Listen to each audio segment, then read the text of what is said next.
1. Where God abandoned the Argonne forest.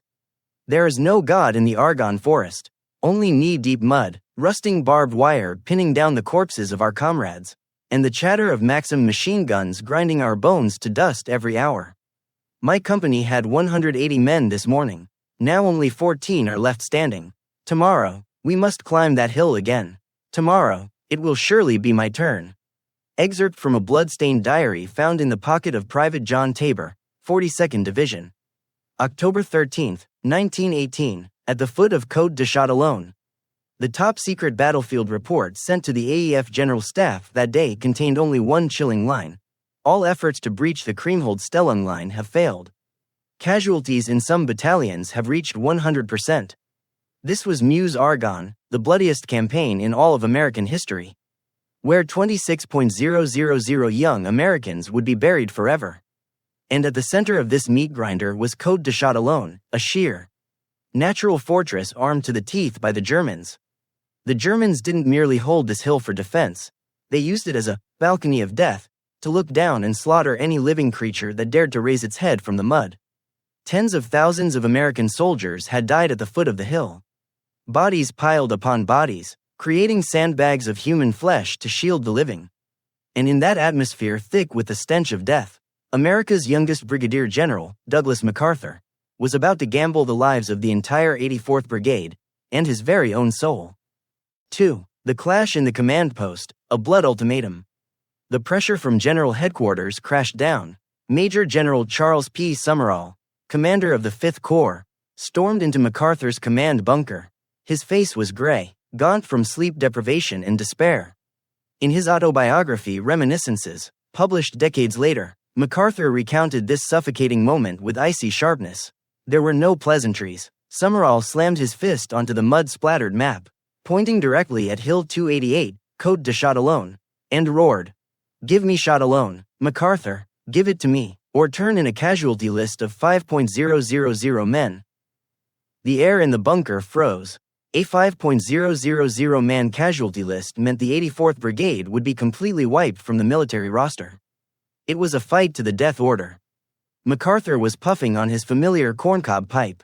He slowly exhaled a stream of gray smoke, raised his head, and stared straight into the bloodshot eyes of the Corps commander. Without a blink, without a moment of hesitation, MacArthur revealed his colossal, magnificent madness with a statement that passed into legend. "Do not worry, General, if this brigade does not capture Châtillon, you can publish an obituary for the entire 84th Brigade, and the name of the brigade commander will be at the very top." It was not a military promise. It was a pact signed with death. 3. The Steel Rain in the Scout's Letter. Dawn, October 14, 1918. The trench whistle shrieked, tearing through the heavy fog. I have never seen a sight so terrifying. Hundreds of German machine guns spat fire simultaneously. The bullets flew so thick they chopped down massive oak trees. Our boys fell in rows like wheat before a scythe.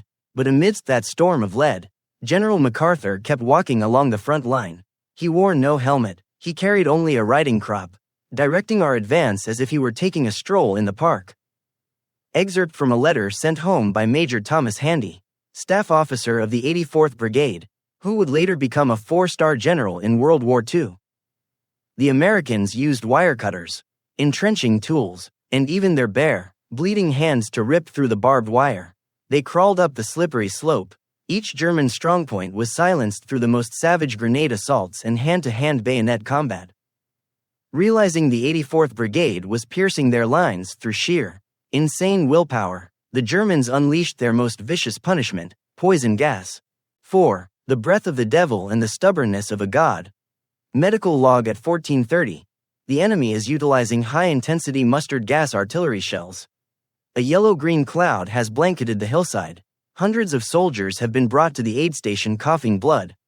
Blinded, their skin erupting in massive, oozing blisters, their lungs are burning from the inside out. Excerpt from the clinical diary of Field Aid Station No. 3, 42nd Division. The gas alarm blared. Tens of thousands of American troops frantically scrambled to put on their masks. But MacArthur, remaining loyal to his refined arrogance, absolutely refused to wear one. When the yellow-green cloud swept over, The brigadier general took a full blast of the toxic vapor into his lungs. Mustard gas was ruthless, sparing no one, not even a man who believed himself chosen by the Almighty. MacArthur's throat spasmed violently. His chest felt as if it were roasting on hot coals. His eyes swelled shut, leaving him nearly blind. The young general dropped to his knees in the mud, vomiting relentlessly. 2 medics immediately rushed over, dragged him into a shell crater, and unfolded a canvas stretcher. "General, you are severely poisoned. We must evacuate you to the rear immediately." But it was at this very moment, standing at death's door, that MacArthur's ego conquered his physical body. He swung his arm, violently shoving the medic away, stabbing his leather riding crop into the mud for leverage. MacArthur trembled, gritting his teeth to force his legs to stand upright.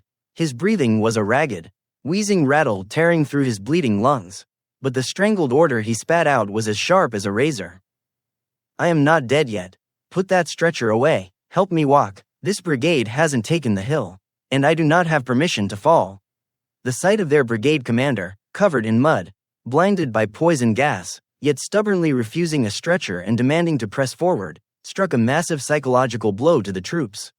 A frenzied, tragic rage swept through the ranks of the 84th Brigade. If their general was willing to die right here, they had no right to retreat. 5. The anthem of triumph on Blood Mountain. Like blood-crazed beasts backed into a corner, the American soldiers screamed and charged up the steepest slopes of Côte de Châtillon. The German resistance was pulverized by a tidal wave of men who no longer knew pain or fear. By the late afternoon of October 16, 1918, on a hilltop littered with thousands of corpses, the flag of the 84th Brigade fluttered in the freezing wind. The invincible Kriemhildt-Stellung line had suffered a fatal breach. The German army broke, setting the stage for the Empire's total surrender less than a month later. At the base of the flagpole, Brigadier General Douglas MacArthur collapsed, leaning his back against a sandbag. His chest burned, his eyes could barely see. But he had survived. His brigade had won. He wouldn't have to publish an obituary with his name on the top line. Epilogue: The birth of a religion named ego. The battle at Côte de Châtillon brought MacArthur the highest honors, 2 Distinguished Service Crosses and the absolute idolization of his army. But the most dangerous reward lay hidden deep within his mind. If at St. Mihiel, MacArthur believed that God hadn't forged the bullet with his name on it, then after the slaughterhouse of Meuse-Argonne, after inhaling lungfuls of burning toxic gas and refusing to die, that belief hardened into an absolute truth. From the time he left the Argonne forest, MacArthur never again considered himself a mortal general. He believed his destiny was directly wired to the stars, and all his tactical decisions carried the color of divine revelation.